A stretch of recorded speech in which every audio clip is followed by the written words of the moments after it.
you said you had multiple dinners and lunches with Pope John Paul II and Pope Benedict. So selfish question because I just want to know about it. Yeah. Tell me about one of those interactions you had with one of those Holy Fathers. I'll give you one of each. John Paul, the thing I loved about John Paul, first of all, as you saw the Parkinson's take its toll on him, I remember one of the very late meetings with him. He came in, Rebecca and I went to Mass, and you go to Mass and they line you up, and he comes down and says hello to you. And he was coming down. This was, I'll tell you early on. This was early on. 97, 98, in that period. And he was beginning to kind of fight the Parkinson's a bit. And he came down the line, and when he walked in, it was like the 20th century walked in on his back. I mean, it was a force. And what was Peggy Noonan's great line? It was like a whale coming to the surface in that eye, but you knew there was something bigger beneath. There was that feel. She was right about that. I would argue it was a strong spirituality. It wasn't warm and enveloping and inviting the way Mother Teresa or Mother Angelica were, to be honest. It was rugged, tested, kind of tough. But he came in, he greeted us, and then he saw Rebecca. And again, it showed you he always had that reverence for and love of women. He did. And he was easy with women, which many clerics are not. What does that mean, easy? What that means is he was comfortable around women. I see. You see a cleric with a woman, and a particularly beautiful woman. They get they don't quite know. They're like schoolboys invited. It's a different sensation. Not John Paul. And he said, hello, Raymond. He told me hello. And then he looked over, and Rebecca was there. My wife she is a beautiful woman, still a beautiful woman, spectacular. And he looked at, what is your name? and she said, and she's, we got the veil on, and she's fixing the veil. I'm Rebecca. And he grabbed her hand, and he said, Old Testament Rebecca. Beautiful, beautiful. And he gave her blessing. He blessed us, and he went on. Years later, I go to have dinner with him. And there's about 7 people around the table. And John Paul had working lunches. These were not just, let's eat and I'll tell fun stories. No. He had questions he wanted. And there was a young guy from Austria at the table and a bishop from Africa. And I'm there. And there's a lady who's a theologian from somewhere.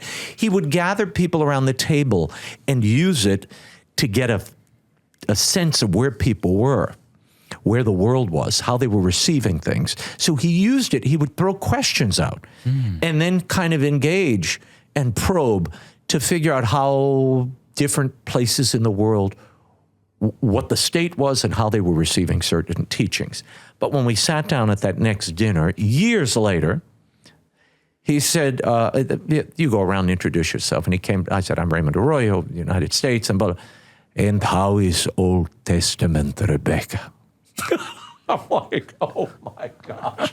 That's all he remembered. Old Testament Rebecca. Years later, every time I went, it was the first question he remembered. He was mystical. He had a kind of... I heard he has excellent memories for names. Incredible memory. But years had gone by. I had seen him in between. He had not seen Rebecca. He had not seen her. And so I always hold that dear. Wow. He was special, incredible, but a man. Yeah. We need that. Yeah. You need a father. And Benedict, whom I knew for a decade before he became Pope, and I did the interview. That's right. If you want to have a fun watch that interview. I think I watch it now, and I think it really does capture him. His brilliance, his sweetness. Benedict was sweet and kind and shy, a little shy and retiring. And he was always the theologian. The grand papa was a hard role for him. He eventually slid into it, and the office, I think, magnified him. But as a person, he liked to keep it small and humble, He was the original Benedict option, okay? He would sit at the desk and write his little books, and he would play his piano and pet the cat, and he had regimented times. John Paul wasn't like that. John Paul had a full day, and he was out and speeches and moving and meeting. Benedict had a very different schedule and way of life. But I went in to do, I think it was before I did the interview with him. Yes. And he was still head of the holy office. And I went into his office and I said, okay, we're all set up in the other room if you're ready. What are the questions going to be, Raymond? And I said, well, I said, you'll forgive me, but being a professor, you'll understand. I'll give you the themes, but not the questions. And he delighted in that, kind of smiled. And he pulled his drawer out and took a little pencil out. And he said, okay, what are the themes? And I gave him the themes, and he wrote them down. I said, now you have to do me a favor.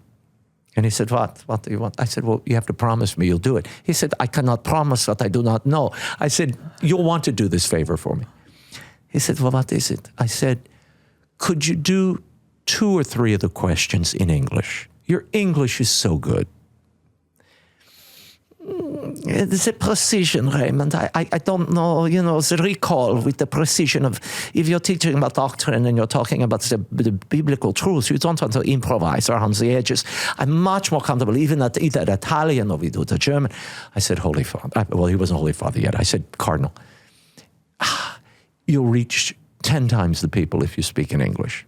3 answers. That's all. Just 3. He looked at me. Okay, we try.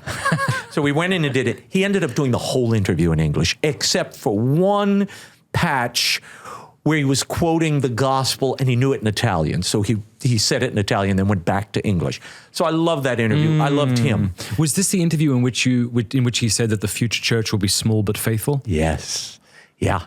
That we're going to, all the externals, the footprint of the church is going to recede. This was his view of the springtime, by the way, because John Paul had this image of springtime, everybody holding hands and world peace. This is good German pessimism. Yeah, and the German pessimism realist kicks in, and he said, well, I would not, what did he say? I would not discount the holding hands and singing songs, but then he went in and clear-cut everything. And it was basically, look, the foundations, the visual of the church having these institutions, having the buildings, all of this is going to recede. You're going to have a persecution, and there will be a remnant. And from this faithful remnant, he said, like a mustard seed, the church, vibrant, dynamic, diverse, powerful, will grow up, and the wings will extend, and it will cover the world again. That was his vision. I think that's true. It's what took me through the chaos of Pope Francis's pontificate and wherever we're going now, because I do think a pruning, painful as it is necessary. Because, a poor church is a holy church. Somebody told me that once, good holy priest. And he's right. A poor church is a holy church because then you don't have monsters coming to profit off of it or gain something from it. They come to sacrifice. They come to serve. We have been very big and very wealthy for a long time, but the apostles were poor and animated by their mission. It reminds me of the sorts of seminarians we have today as opposed to maybe 30, 50 years ago. Yeah. All the seminarians I meet, I'm impressed by. They seem like men with good human formation. Solid guys. Yeah, who are manly. They don't look like a slight breeze will blow them over. Yeah. It's good to see. Thank you very much for watching that Pints with Aquinas clip. If you like it, do me a favor. Click like and subscribe. And please offer a Hail Mary for the work of Pints with Aquinas and all the people we're trying to reach. God bless you.